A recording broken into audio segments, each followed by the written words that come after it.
35편도 다윗의 환난 중에 지은 시입니다. 우리가 잘 알다시피 다윗은 많은 싸움과 다툼과 갈등의 소용돌이 속에서 살았던 사람입니다. 다윗은 어린 시절부터 다툼과 갈등 속에 살았어요. 8형제 중 막내로 태어나서 형들의 위세에 눌려갔고 그 많은 갈등 속에서 자랐고, 또 들판에서 양을 치는 목동으로 지낼 때도 짐승 들어가도 다윗은 많이 싸웠습니다. 블레셋의 위험으로부터 나라를 지키기 위하여 골리앗과도 그 어린 나이에 싸움을 했고, 또 사울 왕의 사위가 된 이후부터 사울에게 쫓김을 당하면서 사울과 그 군대들로부터 많은 싸움을 했어요. 그냥 눈만 뜨면 싸우는 거예요. 눈만 뜨면 싸우고 갈등이고 문제고, 그런 아주 험악한 세월을 다윗이 보냈습니다. 오늘 시편 배경은 정확하게 어떤 사건을 배경으로 했는지 분명치는 않아요. 제가 이렇게 상고를 해보니까 성경학자들이 여러 가지 이 내용들을 이렇게 묵상해 보니 이런 배경이다 저런 배경이다 이렇게 학설이 여러 개 있더라고요. 한 가지, 사무엘하 17장에 보면 압살롬과 아히도벨의 반역 사건을 배경으로 썼다라고 하는 학설을 제가 봤는데, 저도 거기에 좀 동의가 될 것 같아요. 35장을 쭉 읽어보면 그런 배경에서 쓰여질 수 있겠다 하는 생각이 듭니다. 여러분, 아히도벨은 다윗의 최고의 책략가였습니다. 그러니까 모사꾼이었어요. 삼국지의 유비의 모사가 누구예요? 제갈공명처럼 아주 다윗의 최측근에서 책사였었습니다. 다윗의 30인 용사 중 하나인 엘리암의 아버지였고 밧세바의 할아버지였습니다. 그러니까 수십 년 동안 다윗과 전쟁을 누비면서 최측근에서 승리를 이끌었던 생사공락을 같이 했던 사람이 아히도벨입니다. 근데 압살롬이 아버지 다윗의 반기를 들고 반역할 때 압살롬 편에 섰습니다. 압살롬 편에 권력욕이 있었던 거죠. 압살롬 편에 딱 서서 압살롬을 하여금 다윗 왕의 후궁들과 동침을 하게 했던 사람이 이 아히도벨입니다. 도망가는 아버지 다윗을 추적해서 바로 죽여야 한다 하고 이 모략을 꾸몄던 사람이 바로 이 사람입니다. 그러니까 다윗에게 정말 기가 막힌 정말 고통스러운 일이 벌어진 거죠. 아들이 반역도 일으켰죠. 가장 믿었던 신뢰했던 이 아히도벨이 배신을 하고 그들이 나를 막 죽이려고 하는 그런 고통이 있었던 것입니다. 자, 다윗이 이런 엄청난 인생의 위기와 고통과 갈등과 문제들이 굉장히 많이 있었는데, 오늘 시편을 이제 쭉 읽어보면 다윗은 마음이 상하여 괴로워하며 주저하지 않는다는 거예요. 다윗의 인생이 무너질 것 같은데 무너지지 않아요. 실패하지 않고. 그리고 그렇게 다윗과 평생 싸웠던 많은 원수들이 많았는데 다윗의 영혼을 황폐케 하지 않는다는 거예요. 다윗의 영혼이 얼마나 아름다운지 모릅니다. 그의 신앙, 이 시편을 보세요. 추억 같은 시편들을 보면 다윗이 주님의 임재 안에 영광 깊은 곳에 머물러 있었다는 것을 우리는 알 수 있습니다. 주님과 얼마나 친밀한 교제 안에 머물렀는지. 그러니까 이 엄청난 다툼과 갈등과 이런 문제 속에서 그냥 보통 우리가 이렇게 생각해 보면 다 삶이 송두리째 무너질 것 같은데 그렇지 않다는 거예요. 여러분, 우리는요 좀만 이렇게 갈등의 문제가 생기고 또 다툼이 생기고 또 환난이 오고 그러면요 그거 고민하고 막 그러냐고 기도도 안 하고 예배드리지도 않고 막 그래요. 계속 그냥 다 무너지는 거예요. 그런데 다윗은 그렇지 않았어요. 그의 인격과 신앙이 다툼과 갈등 속에서 더 빛나, 더 아름다워. 야, 이게 어떻게 이런 아름다운 삶을 살 수 있었을까? 다윗의 이런 문제와 갈등들이 일어날 때 다윗이 하는 반응을 보면 너무 놀라울 정도에 이렇게 어떻게 이렇게 할 수 있을까 할 정도로 그러니까 자기가 컨트롤할 수 없는 상황, 환경 이것들에 대해서 다윗은 분명히 알았던 것 같아요. 내가 이것을 실패로 성공으로 끝낼 것인가 아니면 뭐 불행하게 행복하게 끝낼 것은 자기가 결정할 수 있다는 것을 알고 늘 믿음으로 반응한다는 거예요. 자, 오늘 그런 관점에서 여러분 한번 시편 35편을 보십시오. 자, 이런 배경 안에서 우리도 우리 삶 속에 끊임없이 다가오는 다툼으로 인한 아픔과 갈등들을 어떻게 대처해야 되는지, 어떻게 우리가 반응해야 되는지를 알게 될 것입니다. 그러면 우리에게 승리가 있을 줄 믿습니다. 자, 첫 번째 우리가 묵상을 해보면 다윗은 사람들과 다툼이 일어날 때마다 일단 직접 싸우지 않는다는 거예요. 맞짱을 안 떠.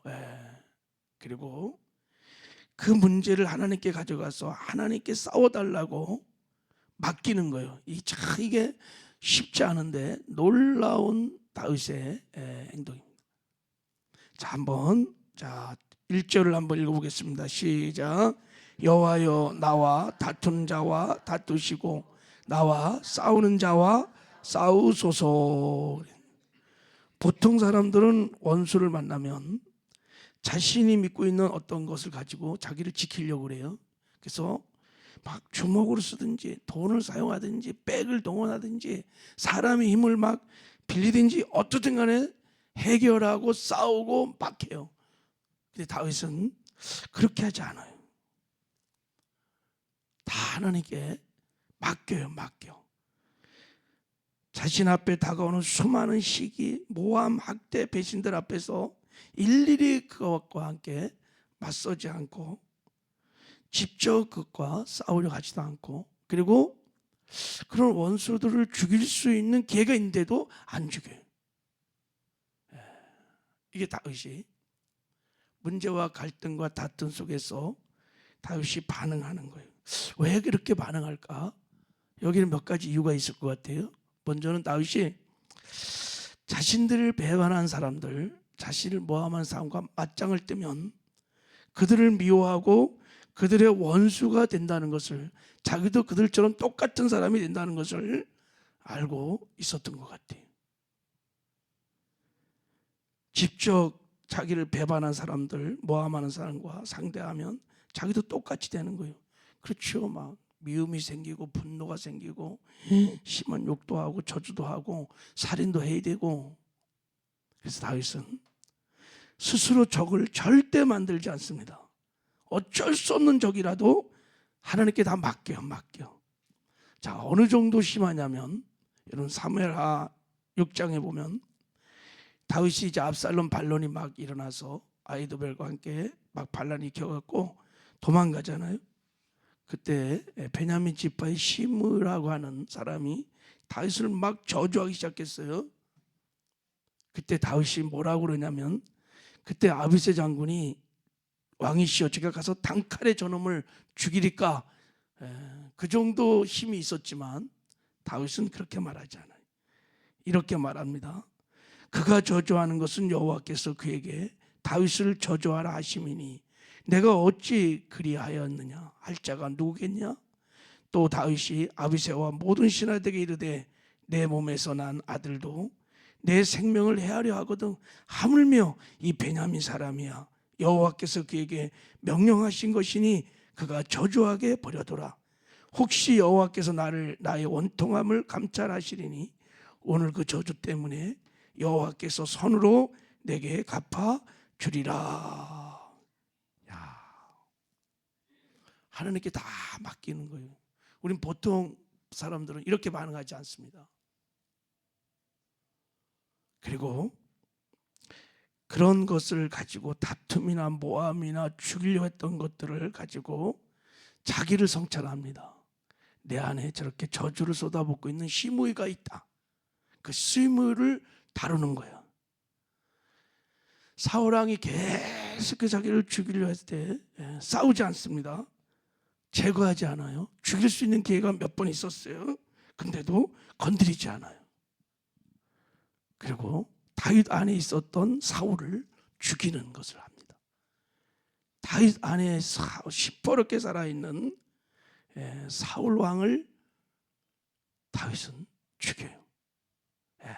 그러면서 다윗은 엄청난 모함, 배반, 갈등을 통해서 계속해서 이것이 성장으로 가는, 성수로 나가는 디딤돌 역할을 하게 하는 거예요. 놀랍지 않습니까? 할렐루야. 보세요. 자, 우리 2절도 한번 3절도 한번 읽어보겠습니다. 시작. 방패와 손방패를 잡으시고 일어나 나를 도우소서. 뺏사 나를 쫓는 자를 막으시고 내 영혼이 나의 구원을 이르게 하소서. 그랬어. 하나님은 전쟁에 뛰어난 용사로서 완전한 방어를 위한 방패와 손방패를 탁 드시고, 그리고 활을 막 창을 빼서 막 공격하는 그런 용사로 지금 표현을 하고 있잖아요. 하나님, 저를 방어해 주세요. 그리고 저를 대신하여 싸워달라고 막 그러는 거예요. 그리고 한 가지만 말씀해 주십시오. 하나님, 거기 3절에 뭐라 그랬어요? 내 영혼에게 나는 내 구원이라 이르소서. 그러니까 하나님, 이렇게 말씀해 주세요. 내가 너의 구원이야. 내가 너의 승리야. 내가 너의 방패야. 내가 너의 산성이야. 내가 너의 요새란다. 이 한마디만 해주시면 하나님, 저는 충분합니다. 그렇죠? 다윗은 확실하게 알았던 게 뭐냐면, 내 싸움을, 내 다툼을 하나님께 맡기면 하나님이 나를 대신하여 싸우신다는 승리의 확신을 갖고 있었던 거예요. 하나님이 나와 함께만 하신다면, 내가 그것을 믿고 그 주님만 바라보기만 한다면, 내가 하나님 편에만 쓴다면 반드시 확실하게 이길 수 있다는 승리 확신을 갖고 있었던 것입니다. 이게 보통 사람과의 다른 행동을 하겠던 이유입니다. 다윗은 하나님을 잘 알았습니다.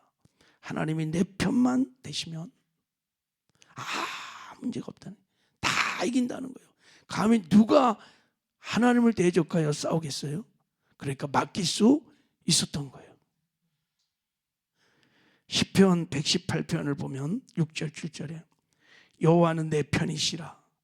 내가 두려움이 없나니 사람이 내게 어찌할꼬. 여호와께서 내 편이 되사 나를 돕는 자 중에 계시니 그러므로 나를 미워하는 자에게 보응하시는 것을 내가 보리라. 하나님이 내 편이시니 내가 두려워하지 않는다는 거예요. 하나님이 내 편이신데 사람이 내게 어찌할꼬. 하나님이 내 편이 돼서 나를 도와주시니 내가 반드시 내 원수를 하나님이 이기는 것을 보게 될 거다. 할렐루야. 여러분, 우리도 다윗처럼 이런 일이 있을 때 그냥 내 힘으로, 내 방법으로, 내 능력으로 막 싸우려 하지 마시기 바랍니다. 하나님이 나와 함께 하신 것을 믿고 내가 하나님 편에 서기만 하면 하나님께서 나를 대신하여 싸워주시고 해결해 주시고 제거해 주시고 승리해 주신 것을 믿으시기를 바랍니다. 우리 믿는 그리스도인들에게는 하나님이 분명히 승리의 확신을 주셨습니다. 이렇게 하면 반드시 이길 수 있습니다. 자, 로마서 8장 31절 한 절 말씀 상고하고 마치려고 그러는데, 자, 로마서 8장 31절 오늘 이 말씀을 꼭 붙들고 사시기 바랍니다. 그런즉 이 일에 대하여 우리가 무슨 말을 하리요? 만일 하나님이 우리를 위하시면 누가 우리를 대적하리요? 누가 우리를 대적하리요? 대적할 자가 없다는 거예요. 우리가 싸워야 할 대적이 하나도 없다는 뜻이 아니라 누가 감히 나를 대적할 사람이 없다는 거예요. 우리가 반드시 이긴다는 거예요. 왜요? 하나님이 우리를 위하시면, 하나님 우리와 함께 하시기 때문입니다. 할렐루야. 내가 그 하나님을 믿고 그 하나님을 의지하고 그 하나님을 바라보는 것이 바로 하나님 편에 서는 것입니다. 그러면 나와 싸우는 것은 곧 누구하고 싸우는 거예요? 하나님과 싸우는 거예요. 나를 대적하는 것은 곧 하나님을 대적하는 거예요. 이게 다윗의 믿음이에요. 누가 하나님을 대적하여 이길 자가 있겠습니까? 없어요. 그래서 다윗은 담대하게 다 하나님께 맡길 수 있었던 것입니다. 오늘 이 말씀을 믿고 여러분, 하나님 주신 최고의 축복 임마누엘, 우리와 하나님이 함께 하십니다.